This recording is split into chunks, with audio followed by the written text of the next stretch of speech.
صفحہ نمبر 80 آیت نمبر 129 کے بعد 130۔ الحمدللہ رب العالمین والصلاة والسلام علی رسولہ الکریم، اما بعد فاعوذ باللہ من الشیطان الرجیم، بسم اللہ الرحمن الرحیم۔ یا ایہا الذین آمنوا لا تأکلوا الربا اضعافا مضاعفا واتقوا اللہ لعلکم تفلحون۔ صدق اللہ العظیم۔ اللہم صلی علی محمد وعلی آل محمد کما صلیت علی ابراہیم وعلی آل ابراہیم انک حمید مجید۔ اللہم بارک علی محمد وعلی آل محمد کما بارکت علی ابراہیم وعلی آل ابراہیم انک حمید مجید۔ رب زدنی علما، رب اشرح لی صدری ویسر لی امری واحلل عقدۃ من لسانی یفقہوا قولی۔ سورہ آل عمران آیت نمبر 129، ارشاد باری تعالیٰ ہے، یا ایہا الذین آمنوا، اے ایمان والو، لا تأکلوا الربا اضعافا مضاعفا، کہ تم سود کو بڑھا چڑھا کے نہ کھاؤ، واتقوا اللہ، اور اللہ سے ڈرو، لعلکم تفلحون، تاکہ تمہارا چھٹکارا ہو، واتقوا النار التی اعدت للکافرین، اور اس آگ سے بچو جو کافروں کے لیے تیار کی گئی ہے، وَأَطِیعُوا اللَّهَ وَالرَّسُولَ لَعَلَّکُمْ تُرْحَمُونَ، اللہ اور رسول کی تابع داری کرو تاکہ تم رحم کیے جاؤ۔ آیت نمبر 130 کا موضوع ہے سود کے حوالے سے، اور اس آیت مبارکہ میں جبکہ سورہ بقرہ میں بھی اللہ تعالیٰ نے سود کے حرام ہونے کے حوالے سے واضح طور پر فیصلہ فرما دیا، یہاں پر اللہ رب العزت ایک مختلف انداز سے اس حرمت کو بیان کر رہے ہیں، اور مخاطبین اہل ایمان ہیں کہ تم سود کو بڑھا چڑھا کے نہ کھاؤ۔ اس سے کیا مراد ہے؟ بڑھا چڑھا کر، دگنا تگنا چگنا کر نہ کھاؤ۔ اس کو سود مرکب بھی کہتے ہیں، جس کا معنی اور مفہوم یہ ہے کہ جب کوئی شخص قرضہ لیتا ہے سود پہ، اور وہ اپنی مقررہ مدت پہ اپنے قرضے کی اور اس اضافی رقم کی جو سودی ہے وہ ادا نہیں کر پاتا، تو اب کیا کیا جاتا ہے؟ اس اضافی سود کو بھی اس بنیادی قرضے کا حصہ بنا دیا جاتا ہے۔ اب جب اگلی دفعہ اس سے رقم وصول کی جائے گی تو اب وہ پہلے سے طے شدہ سود سے بھی زیادہ ہوگی۔ مثال کے طور پہ ایک شخص نے 100 روپیہ ادھار لیا اور سودی معاملہ کیا کہ وہ جب واپس کرے گا تو 120 روپے کرے گا، کسی وجہ سے وہ نہ کر پایا۔ اب کیا ہوا؟ اس پہ وہ سودی رقم بھی شامل کر کے اب اس پہ قرضہ کتنا ہو گیا؟ 120۔ اب جب وہ اس پہ رقم واپس کرے گا تو اس پر 120 روپے پر سود دینا پڑے گا۔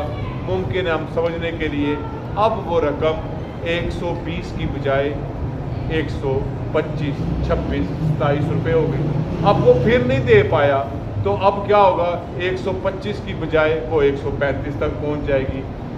مطلب کیا نکلا کہ جو اس نے اصل رقم لی تھی اپنی ضرورت کو پورا کرنے کے لیے، اور اس پہ جو سود بڑھے گا ہو سکتا ہے دونوں برابر ہو جائیں۔ بڑی آسان سی اور سیدھی سی بات ہے۔ جیسے پاکستان کی معیشت IMF کے سودی نظام میں پھنسی ہوئی ہے، ممکن ہے کہ ہم نے جتنا IMF سے قرضہ لیا ہو، ہم اس قرضے کی رقم کے عوض اس اصلی قرضے کی رقم سے بھی کئی گنا سود ادا کر چکے ہوں۔ اسی کو قرآن نے کہا کہ اس کو بڑھا چڑھا کر، اس کو دگنا تگنا کر کے مت کھاؤ۔ ایک بات۔ دوسری بات، اس حوالے سے کوئی شبہ نہیں ہونا چاہیے کہ آیا لا تاکلوا، کہ تم نہ کھاؤ، اب اس سے یہ مراد نہ لے لیا جائے کہ بھئی سودی پیسے سے بندہ کپڑا خرید کے پہن سکتا ہے یا کوئی پینے کی چیز کر سکتا ہے۔ یہاں پر مفسرین نے یہ بیان کیا کیونکہ عموماً ضروریات کا تعلق ہمارے خورد و نوش سے زیادہ ہوتا ہے، اس لیے اس لفظ کا استعمال کر دیا گیا، وگرنہ ہر طرح کا سودی معاملہ چاہے اس سے آپ اپنی کھانے پینے کی ضرورتیں پوری کریں، پہناوے کی ضرورتیں پوری کریں یا دیگر ضرورتیں پوری کریں، وہ ہر طرح کی اس میں ممنوع ہے۔ اور پھر ارشاد ہوا واتقوا اللہ لعلکم تفلحون، اور اللہ سے ہی ڈرو تاکہ تم چھٹکارا حاصل کرو، تم کامیاب ہو۔ اب یہاں پر ایک اور سوال، پیچھے آپ نے جو آیات پڑھی اور آگے اس کے بعد جو آیات اور ان کی تفصیل آئیں گی اس کا تعلق غزوہ احد کے ساتھ۔ یہاں پر حضرت شیخ الہند رحمہ اللہ تعالیٰ سے ان کے شاگرد حضرت مولانا عبید اللہ سندھی رحمہ اللہ تعالیٰ نے پوچھا کہ حضرت سمجھ نہیں آ رہی، پیچھے احد کا تذکرہ، آگے بھی غزوہ احد کا تذکرہ، بیچ میں اللہ فرما رہے ہیں کہ تم اے ایمان والو تم سود کو بڑھا چڑھا کے نہ کھاؤ، بات سمجھ میں نہیں آ رہی، کوئی ربط سمجھ نہیں آ رہا، کوئی آپس میں بات میل نہیں کھا رہی۔ تو حضرت شیخ الہند حضرت محمود الحسن دیوبندی رحمہ اللہ تعالیٰ نے فرمایا کہ قرآن کے ربط کو سمجھنا بڑا ہی تدبر کا اور فہم کا اور سمجھداری کا کام، کہ آیات کا آپس میں ربط کیا ہے اس کو سمجھنا۔ اور فرمایا کہ اس کا ربط یہ ہے کہ ایک ربط انہوں نے بیان کیا، ایک مفسرین کی رائے ہے، ربط انہوں نے یہ بیان کیا کیونکہ غزوہ احد میں مسلمانوں کو بڑا نقصان ہوا اور انہوں نے انتقامی جذبے کے تحت کہا کہ آئندہ ہم ان کو اس سے بڑھ کر نقصان پہنچائیں گے، اس سے بڑھ چڑھ کر نقصان پہنچائیں گے۔ تو اللہ رب العزت نے یہ بات سمجھائی کہ جس طرح انتقامی جذبے میں بڑھ چڑھ کر نقصان پہنچانا اخلاق کے منافی ہے، اسی طرح سود کا مالی معاملہ کرنا بھی اخلاق کے، یعنی کہ وہ بھی غلط بات ہے اور یہ بھی غلط بات ہے۔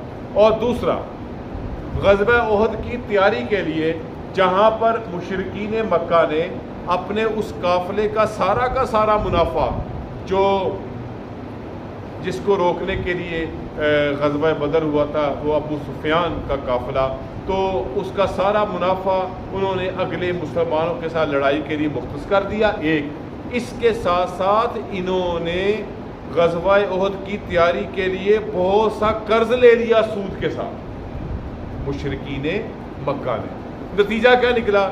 پرافٹ بھی جو قافلہ ابو سفیان کا تھا اور اضافی رقم اور وہ بھی سود پہ لی۔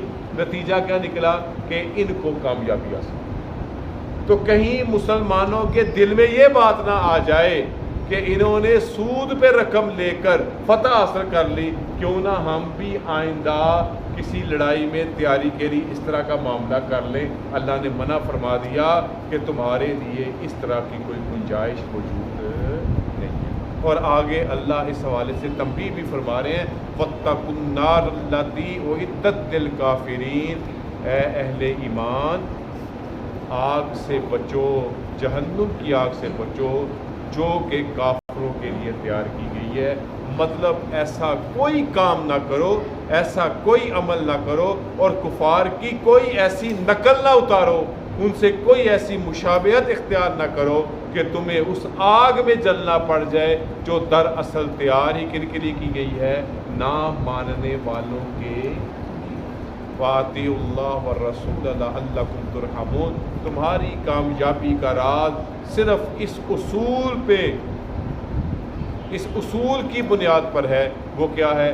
اللہ اور اللہ کے رسول کی اتباع، تابع داری، تاکہ تم پر رحم کیا جائے۔ اور پھر ارشاد ہوا کہیں پر بھی تم سے کوئی معاملہ گڑبڑ ہو جائے وَسَارِعُوا إِلَىٰ مَغْفِرَةٍ مِّن رَبِّكُمْ، تو فٹافٹ جلدی سے دوڑ کر اپنے رب کی بخشش کی طرف۔ انسان ہے پھر بھی کوئی نہ کوئی اونچ نیچ، کوئی نہ کوئی غلطی، کوئی نہ کوئی بہکاوا، شیطان جو ہمارے ساتھ ہمیشہ جڑا ہوا ہے، تمہیں وہ راہ ہدایت سے، تمہیں نیکی سے، تمہیں اچھائی سے ہٹا سکتا ہے، تمہیں گمراہ کر سکتا ہے۔